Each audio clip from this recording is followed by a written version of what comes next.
Nagpapasalamat tayo sa mga atleta natin at pinailalan nyo sa lahat ng buong Pilipinas at sa buong mundo kung gaano kagaling ang mga Pilipino kapag nagkaisa at sabay-sabay nagtutulungan. Ganito ang nagiging resulta.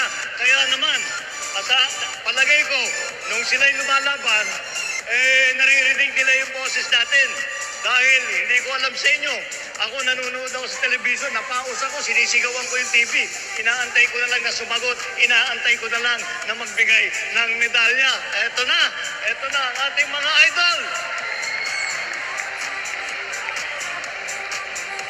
Alam niyo po, kapag meron tayong mga nakuha na ganitong mga medalya, na ganitong mga award, karapat-dapat talaga na tayo ay bigyan natin ng pugay ang ating mga atleta.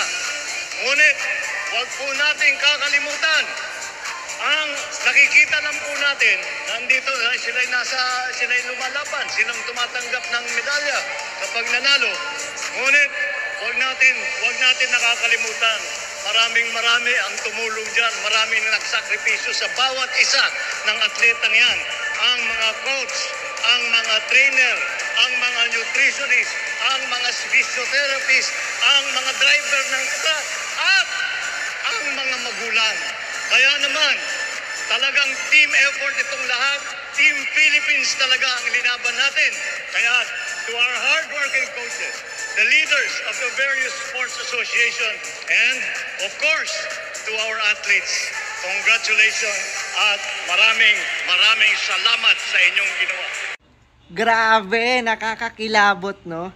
Ang ginawang pag-a-appreciate at papasalamat ng ating presidente sa mga atletang Pilipino.